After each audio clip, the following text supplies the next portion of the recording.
पाठ 19 संबंध बोधक, समुच्चय बोधक, विस्मयादि बोधक, निपात, postposition, conjunction, interjection, emphatic words. संबंध बोधक, पोस्टपोजिशन, वे अविकारी शब्द जो वाक्य में संज्ञा या सर्वनाम के बाद प्रयुक्त होकर वाक्य के अन्य संज्ञा या सर्वनामों से संबंध बताते हैं, संबंध बोधक अव्यय कहलाते हैं। जैसे पोस्ट ऑफिस के सामने बाजार लगता है, माँ के साथ बच्चे भी जा रहे हैं, घर के चारों ओर भीड़ इकट्ठी हो गई है, दुकान के पास लोग जमा हो गए, पिताजी के सिवाय मुझे किसी पर यकीन नहीं, उसकी तरफ कोई नहीं देख सकता, तुम्हारे बिना काम कैसे चलेगा, मैंने उससे चावल के बदले आटा लिया। इन वाक्यों में आए रंगीन शब्द के सामने, के साथ, के चारों ओर, के पास, के सिवाय, की तरफ, के बिना, के बदले ऐसे शब्द हैं जो वाक्यों, दो संज्ञाओं या सर्वनामों के बीच संबंध स्थापित कर रहे हैं। इन्हीं शब्दों को संबंध बोधक कहा जाता है। इनके कुछ अन्य उदाहरण देखिए। से पहले, की ओर, की तरफ, के बिना, के अलावा, के बगैर, के बदले, की जगह, के साथ, के संग, के बारे में, के विषय में, से लेकर, से तक, के विपरीत, के अनुसार, के अनुकूल आदि। संबंध बोधकों का क्रिया विशेषण के रूप में प्रयोग। कुछ संबंध बोधक क्रिया विशेषण की भांति भी प्रयुक्त हो सकते हैं। जैसे लड़की घर के सामने खड़ी थी। कहाँ खड़ी थी? उत्तर, घर के सामने। स्थानवाची क्रिया विशेषण। मेरे घर के सामने एक मंदिर है। दो संज्ञाओं के बीच संबंध बताने के कारण संबंध बोधक। उसने पार्क के चारों ओर चक्कर लगाए। स्थानवाची क्रिया विशेषण। मंदिर के चारों ओर भीड़ जमा हो गई। संबंध बोधक। अतः ध्यान रखिए, यदि संबंध बोधक अव्यय वाक्य में प्रयुक्त होकर दो संज्ञाओं के बीच न आकर वाक्य की क्रिया की विशेषता बताने का प्रकार्य करता है तो वह क्रिया विशेषण होगा। समुच्चय बोधक या योजक, कंजंक्शन। दो पदों, पदबंधों, उपवाक्यों को जोड़ने का कार्य करने वाले शब्द समुच्चय बोधक अव्यय या योजक कहलाते हैं। जैसे और, तथा, एवं। देखिए उदाहरण। राम और लक्ष्मण वन को गए। मैं बाजार जाऊंगा और मेरी बहन घर पर रहेगी। उसने मेले से खिलौने खरीदे तथा मैंने किताबें एवं उसके भाई ने मिठाई। समुच्चय बोधक जोड़ने के अलावा कुछ अन्य कार्य भी करते हैं। जैसे विरोध बताने का कार्य। विरोध बताने के लिए लेकिन, मगर, अपितु, बल्कि, परंतु, किंतु आदि अव्ययों का प्रयोग किया जाता है। जैसे मैं तुम्हारे साथ चलूंगा, लेकिन, पर या परंतु तुम्हें भी मेरा काम करना होगा। मैंने उसे बहुत समझाया, लेकिन या किंतु उसने मेरी बात नहीं मानी। वे यहाँ रुके नहीं, अपितु या बल्कि चले गए।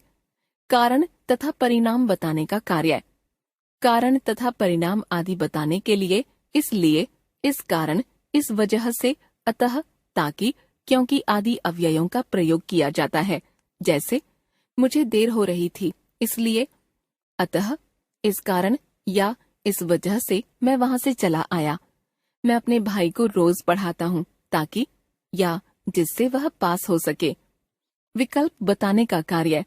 दो वस्तुओं में विकल्प दिखाने के लिए या, अथवा, नहीं तो, अन्यथा आदि समुच्चय बोधक अव्ययों का प्रयोग किया जाता है। जैसे तुम पहुंचो या अपने भाई को भेज दो, या तो आप चलिए या अपने दोस्त को भेज दीजिए। काम करो अन्यथा नौकरी से निकाल दिए जाओगे। मेहनत करो नहीं तो, या वरना फेल हो जाओगे। समुच्चय बोधक अव्ययों के भेद। Types of conjunctions. समुच्चय बोधक अव्यय दो प्रकार के होते हैं। समानाधिकरण समुच्चय बोधक, व्यधिकरण समुच्चय बोधक। समानाधिकरण समुच्चय बोधक वे अव्यय जो दो समान स्तर वाले या समान अधिकार वाले अंशों को जोड़ने का कार्य करते हैं, समानाधिकरण समुच्चय बोधक कहलाते हैं। जैसे और, किंतु, या, अथवा आदि। व्यधिकरण समुच्चय बोधक जो अव्यय प्रधान उपवाक्य तथा आश्रित उपवाक्य को जोड़ने का कार्य करते हैं, व्यधिकरण समुच्चय बोधक कहलाते हैं।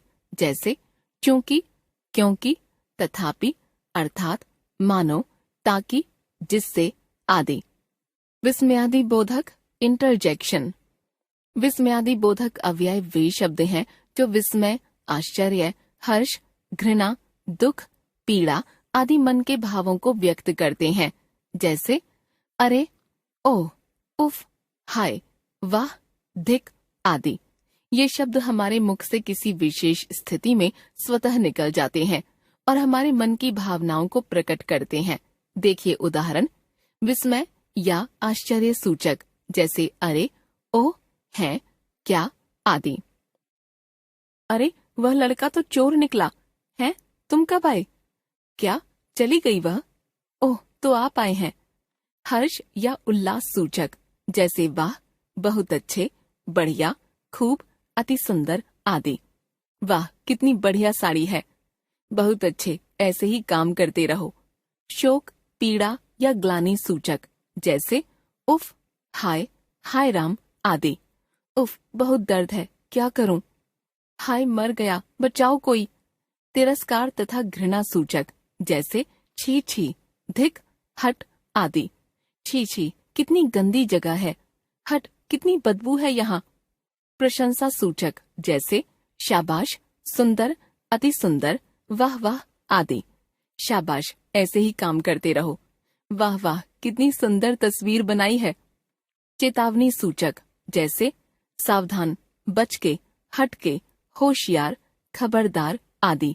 बच के, जरा बचकर चलो, सावधान वरना गोली मार दूंगा। स्वीकृति या सहमति सूचक जैसे अच्छा, बहुत अच्छा, ठीक आदि। ठीक, तुम जा सकते हो। अच्छा, चलो तुम्हें काम पर रख लेता हूँ। संबोधन सूचक जैसे हे, ए, अजी आदि। हे भाई, जरा इधर आना। अजी साहब, सुनिए तो सही। निपात एम्फेटिक वर्ड्स। निपात वे अव्यय शब्द हैं जो वाक्य में बल देने के लिए किसी शब्द के बाद लगाए जाते हैं। हिंदी में प्रयुक्त होने वाले प्रमुख निपात हैं ही, मुझे ही यहाँ से जाना पड़ेगा, आपकी ही आवश्यकता थी। भी, उसे भी अपने साथ ले जाओ, मुझे भी गाड़ी चाहिए। तो, वह तो अब आने से रहा, मैं तो उससे बात करने से रहा। तक, तुमने खबर तक नहीं दी, तुम आकर मिले तक नहीं। मात्र, मिठाई मात्र से काम नहीं चलेगा, शिक्षा मात्र से ही क्या होगा। भर, मैं तो उससे मिला भर हूँ, मैं तो उसे जानता भर हूँ। हमने सीखा, संबंध बोधक अव्यय वे शब्द हैं जो वाक्य में संज्ञा या सर्वनामों के बाद प्रयुक्त होकर वाक्य के अन्य संज्ञा या सर्वनामों से संबंध बताते हैं। समुच्चय बोधक अव्यय वे शब्द हैं जो दो शब्दों, पदबंधों, उपवाक्यों को जोड़ने का कार्य करते हैं। ये दो प्रकार के होते हैं, समानाधिकरण तथा व्यधिकरण। विस्मयादि बोधक अव्यय वे शब्द हैं जो विस्मय, आश्चर्य, घृणा, दुख, पीड़ा आदि भावों को व्यक्त करते हैं। निपात वे अव्यय हैं जो वाक्य में किसी शब्द पर बल देने के लिए प्रयुक्त होते हैं।